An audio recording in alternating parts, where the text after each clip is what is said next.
이슈K 시간입니다. 보셨듯 민주당은 대통령 후보로 이재명 전 대표를 확정했고 국민의힘은 최종 후보 결정을 앞두고 있습니다. 대선 경쟁이 본격화하고 있는 가운데 지난 한 주간의 정치권 소식 짚어보겠습니다. 이경한 참여자치 전북시민연대 공동대표 나와 있습니다. 어서 오세요. 네, 안녕하십니까. 네. 민주당 대선 경선 이재명 전 대표의 승리가 예측되긴 했습니다만 결과는 압도적이었습니다. 어떻게 보셨는지 그리고 전북 표심 향방은 어땠는지 짚어주시죠. 네, 최종적으로 이재명 후보가 민주당 후보로 확정되었습니다. 예상과 같이 최종 득표율은 약 90% 정도를 확보했고요. 또 김동연 후보가 7%, 김경수 후보가 약 3% 정도 절대 지지율을 확보했다라고 볼 수 있겠죠.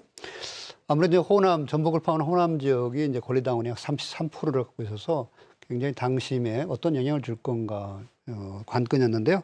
전북의 표심도 크게 달라지는 않았습니다. 투표율에서도 50%를 상회하는 투표를 했고요.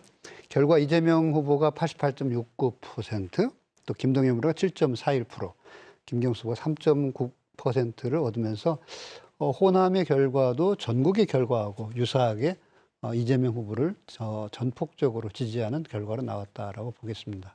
네, 이제 민주당은 이재명 대선 후보 체제로 본격화할 텐데요. 이 후보가 경선 때 꾸렸던 선거 캠프를 보면 전북 정치권에선 한병도 의원 한 명만 참여하면서 여전히 변방이다, 홀대다 이런 지적이 있었습니다. 그래서 그런지 전북 입장이 제대로 반영될 수 있을지 벌써부터 우려가 나오고 있는데 어떻게 보십니까? 아무래도 이제 선거 캠프하고 역 캠프에 많은 사람이 참여하면은 득이 될 거는 분명합니다. 하지만 이제 민주당의 정식 대통령 후보가 됐기 때문에 이제는 이제 대표의 이제 후보 캠프에서부터 전체적인 선관위 캠프로 바뀌기 때문에 이때 이제 많은 사람들이 특히 전북 출신들이 좀 들어갔으면 좋겠다라고 생각합니다.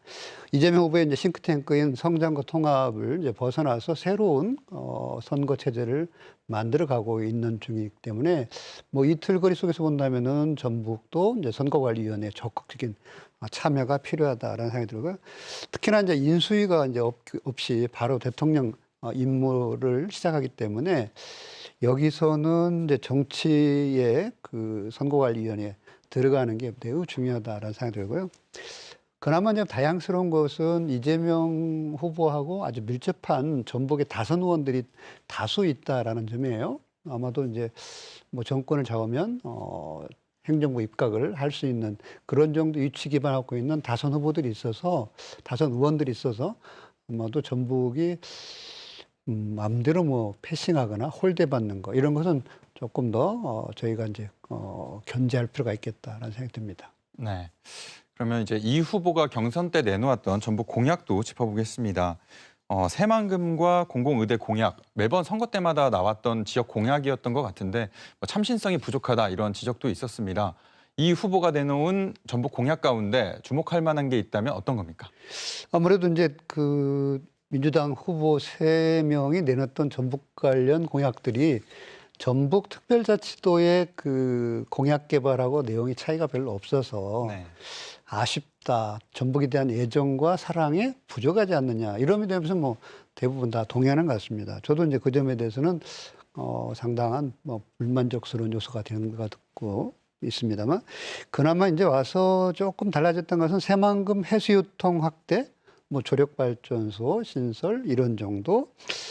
그리고 이제 새롭게 이제 저희가 2036년 하계올림픽 유치하기 때문에 그것은 SOC에 관련 지지 기반을 하겠다. 이런 점에서는 약간의 이제 차이점이 있었습니다. 공공의대는 사실은 전북을 염두에 두고 한 공약이라고 생각하지는 않습니다. 네. 이미 전남에 국립의대를 신설하겠다는 공약을 지난번 총선 때도 다 드러냈기 때문에 네. 전북 공약인가는 상당히 관건이고요. 아쉬운 점은 이제 우리 지역에서도 조금 더 그 새만금 관련해서 혹은 새만금 관련 지역에서 AI 기반의 그 공약들을 좀 우리 지역에도 쏟아놨으면 좋겠는데 네. 주로 광주 전남을 중심으로 했고 네. 전북에는 이제 최근에 이제 그 공약과 상관없이 이제 SNS 발표한 반도체 공약에서 서해안 벨트를 만들겠다고 했을 때 그러면 평택 남쪽에 있는 전북까지도 그 벨트가 확장됐으면 좋겠다 이런 바람을 해봅니다. 네. 이번엔 이제 국민의힘 상황도 짚어보겠습니다. 지난주 국민의힘은 8명에서 4명으로 경선 진출자를 좁혔고 이제 2명으로 후보를 압축하는 과정을 진행 중입니다. 내일 2차 경선 결과가 나오는데 과반 득표자가 나올 수 있을까요? 지금 봐서는 과반 득표가 쉽지 않겠다라고 저는 예측해 봅니다. 네. 현재 이제 김문수 후보 그리고 한 그 전 지사 홍준표 지사 등등을 봤을 때 상당히 엇비슷해서 원사이드로 원쪽으로 가기는 어려울 것이다라고 판단한다면 네. 최종 결선 투표까지를 갈 거라고 예측합니다. 네. 이제 그런데 이제 문제는 대부분 다 자기들의 정치를 해야 되는데 최종 후보가 되면 다시 이제 한덕수 지금 총리하고 플레이오프를 하겠다 이런 정책을 펴놓고 있어서 이게 이제 국민의힘 후보인지 아니면 다른 후보인지 상당히 헷갈릴 정도의 자기 정체성이 좀 부족한 이런 후보들의 지금 경선 과정이 아닌가 싶긴 합니다. 이제 그런 면에서 본다면 이제 국민의힘이 대략 5월 3일 날 최종 후보를 내지 않겠나 이렇게 예측해 봅니다. 네, 말씀하셨던 것처럼 지금 국민의힘 대선 경선 과정에서 오히려 한덕수 권한대행 출마가 더 관심을 받고 있지 않습니까?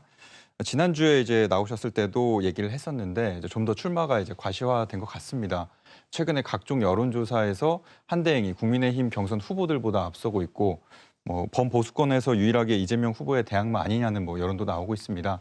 한대행 출마가 전북 표심에 영향이 있을 거라고 보십니까? 아니면 미미할까요? 아무래도 이제 한덕수 총리가 어떻게 나올 것인가 이번 주에 이제 관건 아니겠습니까? 5월 4일 날까지는 최종적인 공직에서 사퇴를 해야 하기 때문에 네. 가시권에 와 있다라고 보기도 하고 각종 여론조사에서도 이제 1위를 나오고 있고 그렇지만 대체로 이재명 후보와의 그 지지율 차이가 너무 많이 나기 때문에 네. 쉽게 또 결심하기가 만만치 않을 것이다 이런 생각도 해봐요. 어떻게든 이제 나오든 안 나오든 간에 한덕수 국무총리가 전북 지역의 지지 기반을 갖는 것은 좀 어렵지 않겠는가.